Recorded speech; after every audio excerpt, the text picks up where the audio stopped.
Hey, so a few weeks ago, a friend of mine asked what settings I use for ultra kill, and I figured, why do you care? Why does that matter? And then I realized a couple of my settings are a bit more beneficial than others, like the stock ones. So I figured I'd talk about that a bit. Just have some grand gameplay, just for some of you guys to watch. Turn this down a bit. Anyway. First, we'll talk about my FOV, because that's the most glaring thing that people notice. It's a thing people most critique about my gameplay. I play with 150 FOV, which is definitely on the higher side of what most people play with and what most people consider normal. The reason I play with really high FOV, why, like high-level speedrunners or Quake pros played with it, is because you get, well, obviously a higher field of view, so you can see more around you, which is useful in a game like Ultra Kill, where you have to keep your eyes on a lot of things. Like, we'll use this Malicious Face, for example. If I'm looking over here at him, and I'm shooting him, if I have my FOV like lower, I won't be able to see this guy, and I wouldn't know he's there until after, and then I look around. But when you're focused on enemies and focused on doing setups, like coin setups or rocket setups or really anything, you don't have the freedom to look around as much. So getting that extra field of view is very useful. There are a couple of drawbacks to having super high FOV, but I think they don't outweigh the benefits. Like, one of the drawbacks is aim. When you have a really high FOV, enemies get smaller. So it's harder to hit them because you have smaller targets to hit. You need more precision in your aim. And also, enemies look kind of funny. Like, S.R.S machine gets really tall. You can see him. That's crazy. Anyway, that's about it for FOV. Talk about the HUD next. This is like my most important setting, I think. If I were to pick one setting that's different from stock, I would pick the HUD. I use the classic color HUD. You can change that right in general. It's like right at HUD. It's at the top right here, classic color. People ask me about it a lot. It's a parody of the Doom HUD, I believe, and it has more uses than just being nostalgic. People think I play with it because I'm like 40. No, I play with it because it's better than stock HUD, and here's why. The damage breakpoints. I don't think people talk about damage breakpoints enough, so I'm going to talk about them now. Jeez. There are like 4 breakpoints in this game, being 50 and 25 and 30, give or take. 50 damage breakpoint is for things like the Malicious Blast, core nukes, sentry shots, overpump blasts, a lot of explosions. It's a very important breakpoint to keep track of, and fortunately, the 50 damage breakpoint is when your health turns yellow with the classic color HUD. I'll take 50 damage right now so you can see.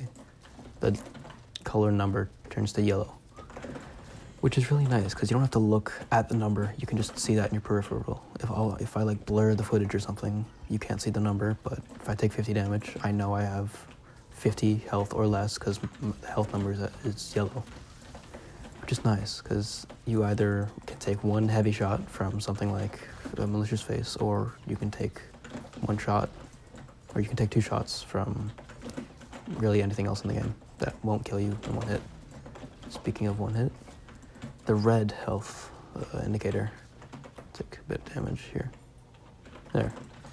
So the red health indicator activates at 30 health, but it's important to know when you're less than 25 health, because a hell bullet in this game does 25 damage. The hell bullet is the things that the strays fire, the soldiers fire, the drones fire, Malicious Face. There's a lot of hell bullets on any given CG round, or just gameplay in general. So knowing when you can tank one of those is super important. And there aren't many attacks in this game that deal less than 25 damage. Alright, that's about it for HUD. Oh yeah, and V1 makes a kind of funny of a noise. But you need middle view models and classic HUD for that. My crosshair is just a small crosshair. I don't use Crosshair HUD, even though it's technically beneficial, but I just think it clouds the view model, or not the view model, but the middle of your screen a bit too much. Alright, talk about view models now. I use the middle view models.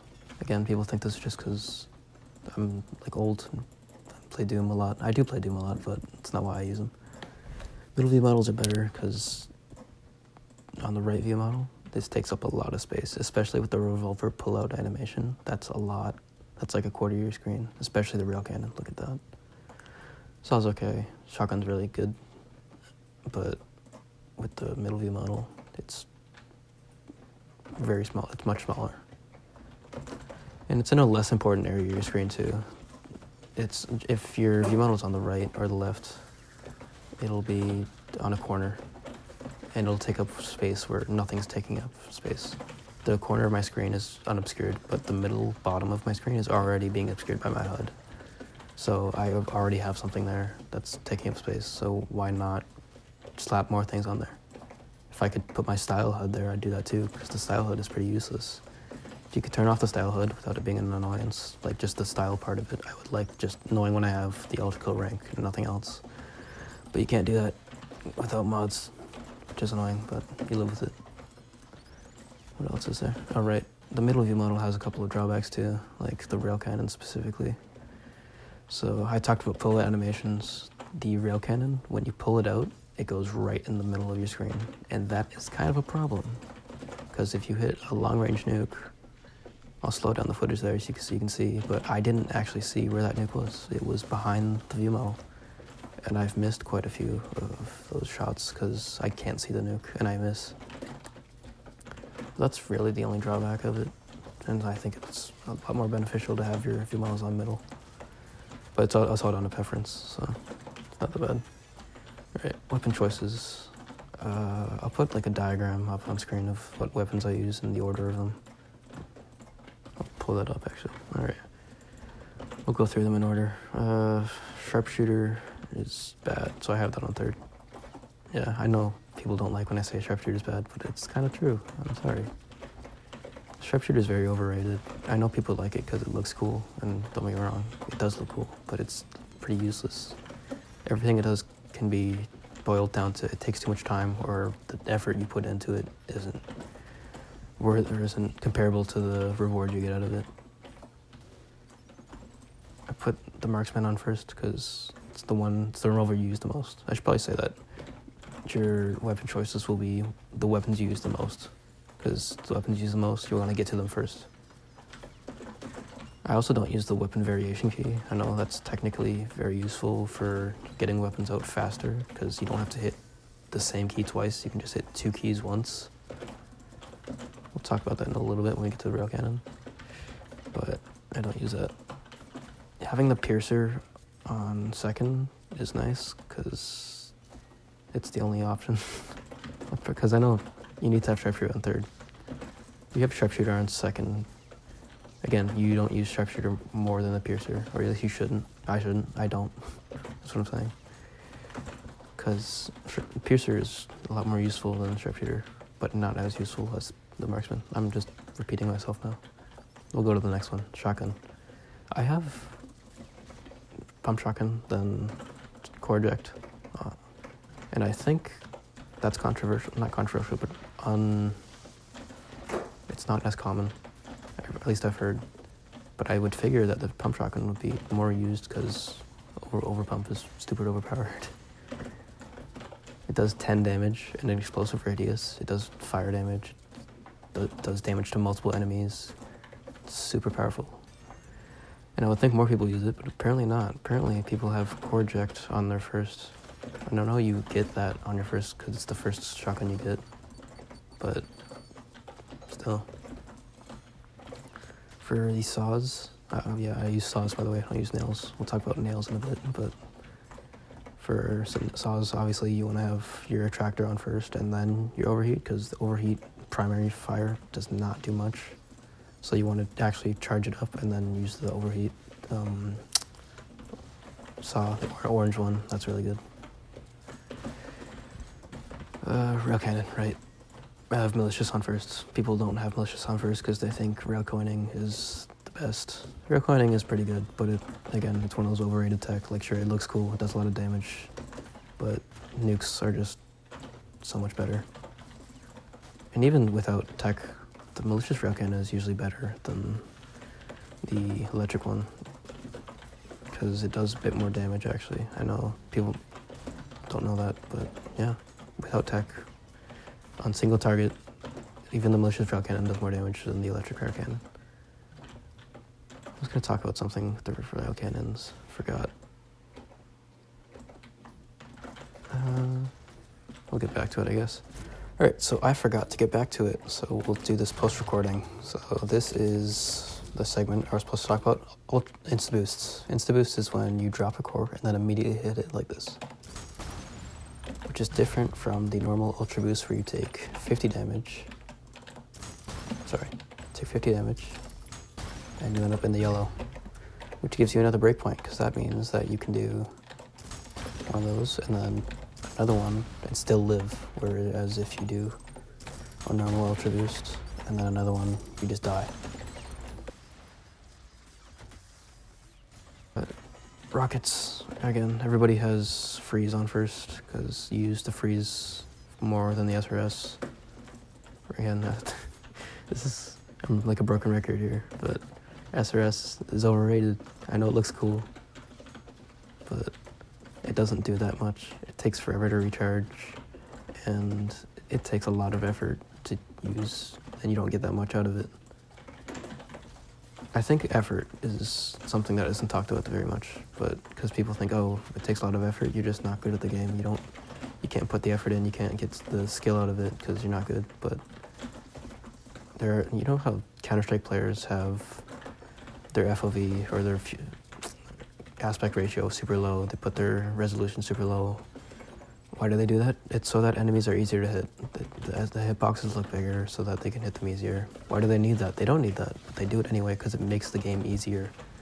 Even if you're good at the game, making the game easier will always be better. So why make the game harder?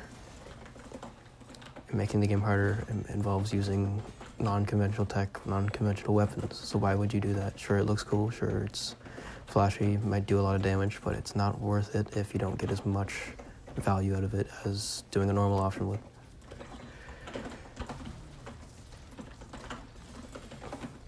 That's not good. Anyway, right, there are like 3 use cases for the S.R.S, one of them being insers, but only when you run out of guns, when you run out of saws, when you run out of your Railcannon, when you run out of everything, and you need something that won't eat up style, you use the S.R.S, because it knocks them down, and that's about it.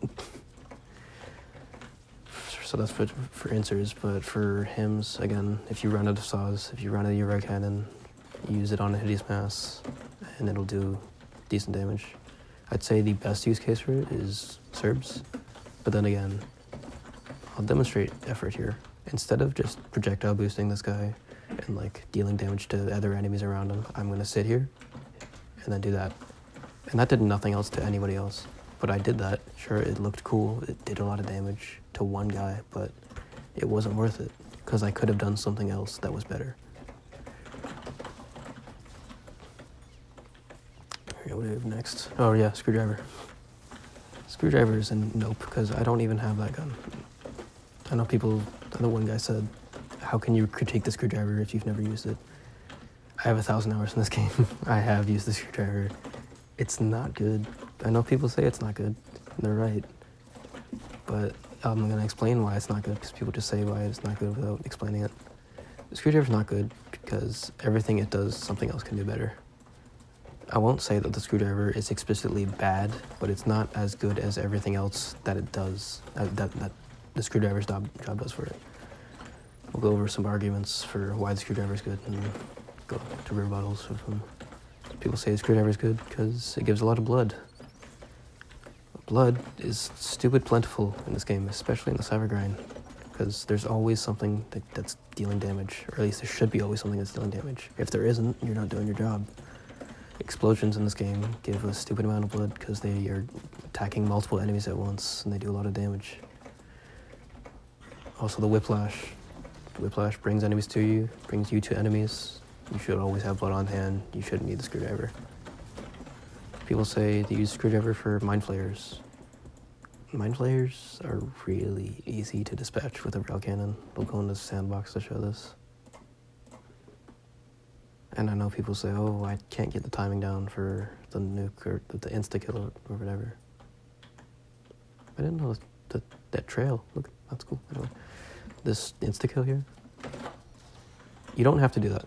That's redundant. It's not redundant, but it takes a lot of effort. I know, there's me bringing up effort again, but here's, watch this. I'll miss it. Do a nuke. Sorry. And then do another overpump. And that kills it. That takes no effort. That does a lot of damage to enemies around you. And that insta-kills it. Not insta-kill, but it's consistent. That's the word. It's consistent. You can kill multiple mind flayers if you have like 2 of them here. You know, I killed one of them by accident, but still. Use the overpump. It's really good. Right. So you can kill them with, just like that, with 1 Railcannon shot. You can railcoin them. So why would you use the screwdriver to just stick it in them and then deal damage with normal stuff after, like the overpump and the shotgun? Do all of this to it, but like, you don't need the screwdriver for that. So yeah, do not ever get this gun. It's bad. Alright, I think that's done with the rant about weapons. What do we have next? My binds. Right. No, actually, you know what? We'll talk about the slab revolver. I have the piercer on slab and then the sharpshooter on slab. I know people talk about how you get 3 uses of the sharpshooter on the stock, but again, with me going about how the sharpshooter is overrated, you know what is underrated? A slap shot. A slap shot one-taps a lot of enemies in the game. And I'm not just talking about headshots anywhere in the body, because, little known fact, the slab revolver does not deal headshot damage. It just deals damage. So there, right there, that's a free kill, just on anything. But drawback is that, you know, it takes time to recharge it. Whoa. But if you have 2 of them, you can fire them back to back, and that is really overpowered. That's really useful. But if you have it on just stock, you don't get any of them. It's a stock revolver. Stock revolver is stupid, annoying, not annoying, but bad. The only reason Piercer can like kind of get a pass for it is because you have the charge for the stock. I'm not talking about slab charge. Slab charge is good, but I think even with the stock Piercer, it's still pretty bad, come to think of it. Because I think it penetrates like 2 enemies or something. Not even 1. Doesn't get even 1.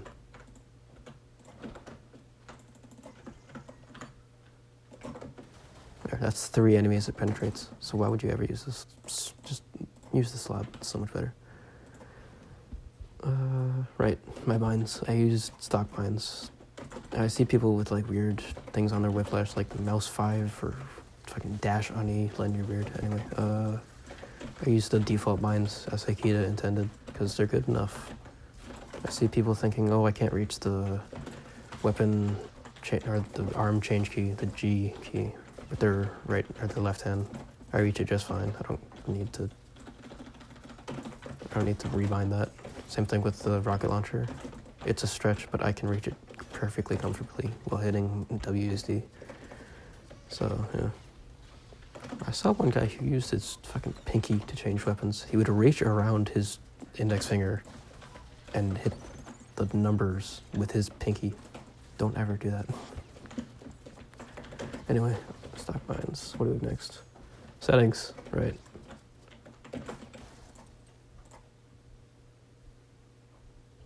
What was I talking about? Right, settings. People ask me how my gameplay looks so smooth and clean.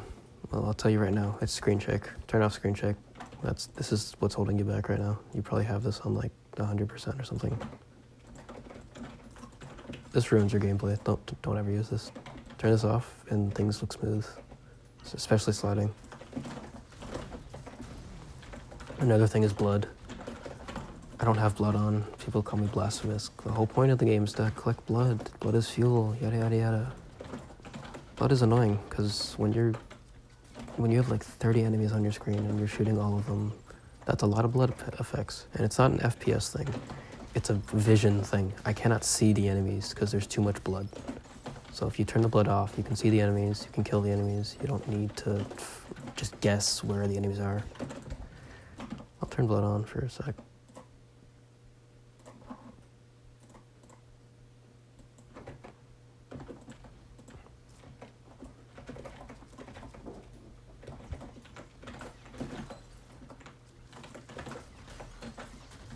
It's especially bad with like hideous masses.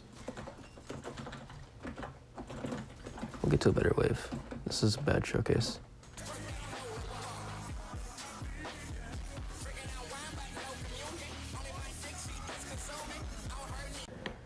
So that's why you turn it off. Don't ever use it. Oh, I have all the simple things turned on except for nail physics, because nail physics doesn't just affect nails for some reason. It like does other things. Texture warping, do not ever use this, ever. It's just horrible. Look. This is horrible. Anyway, don't ever use that. Dithering, I don't even know what that does, so I haven't touched it. What else is there? Downscaling, obviously don't use that. VSync, don't use VSync. In any game ever, don't use VSync. I think that's it, right?